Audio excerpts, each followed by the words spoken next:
Bonjour à tous, bienvenue dans une nouvelle vidéo de la qualité simplifiée sur le principe numéro 2 de l'HACCP qui correspond à l'étape numéro 7, oui, vous l'avez, qui est la détermination des CCP. La détermination des CCP est une étape majeure dans l'HACCP car elle va avoir des conséquences sur l'étude en elle-même, mais aussi au niveau du terrain, sur les documents qui vont être mis en place, la formation du personnel, entre autres, mais on va voir ensemble et vous allez voir, c'est pas si complexe. Qualité simplifiée, ouais!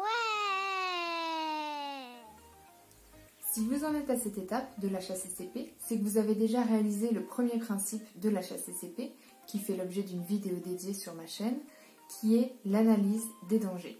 Le but de ce second principe va être de déterminer parmi tous les dangers identifiés dans le premier principe, ceux qui vont être vraiment très importants, vraiment critiques pour la maîtrise de la sécurité sanitaire du produit. C'est ce qu'on va appeler les points de contrôle critiques, les Critical Control Points en anglais, donc CCP. On a discuté ensemble, lors du premier principe, de réaliser une matrice de Farmer, c'est-à-dire un tableau double entrée reprenant la fréquence et la gravité d'apparition de chaque danger, c'est-à-dire la notation du risque, puisque je vous le rappelle, le risque, c'est la fréquence d'apparition d'un danger. En notant sur 4 chaque gravité et chaque fréquence d'apparition du danger, on va réussir à voir quels dangers sont importants et quels dangers sont légèrement moins. Donc de 1 à 3, on va considérer que le risque est acceptable.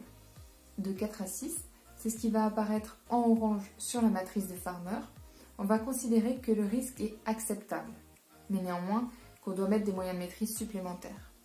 Enfin, pour des risques qui sont notés de 8 à 16, qui apparaissent en rouge sur la matrice de Farmer, on va considérer que là le risque n'est pas acceptable et qu'il doit absolument y avoir un point de maîtrise supplémentaire.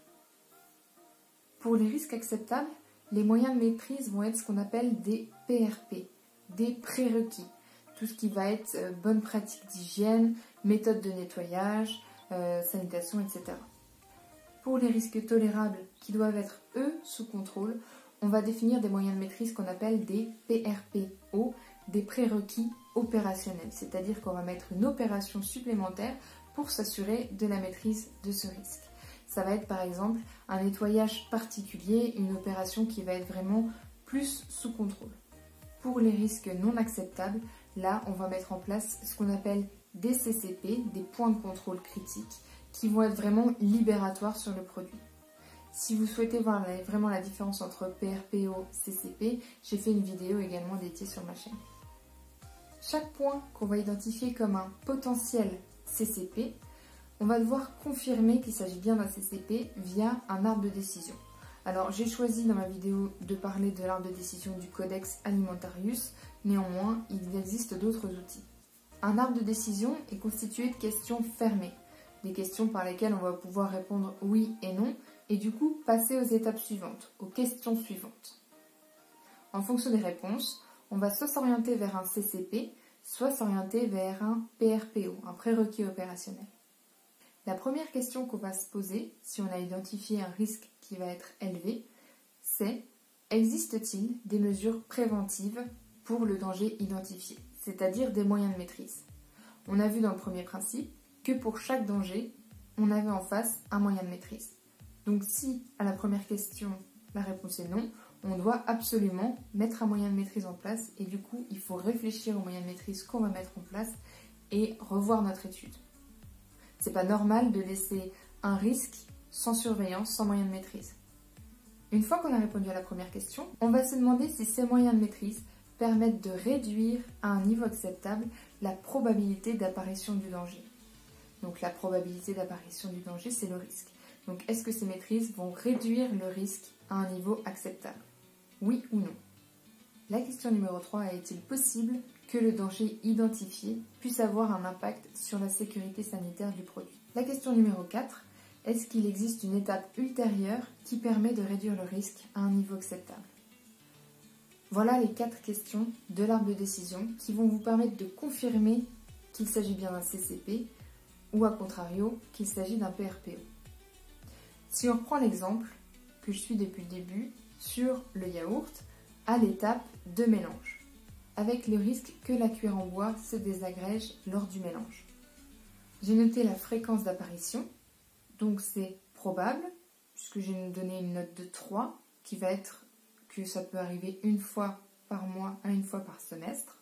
Et j'ai donné une gravité de 4, puisque le morceau de bois peut causer un étouffement. Donc il peut avoir des conséquences graves sur la santé du consommateur.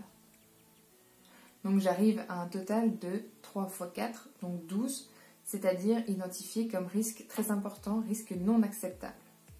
Donc si je reprends ma matrice de Farmer, il apparaît en rouge, donc avec potentiellement un CCP à mettre en face.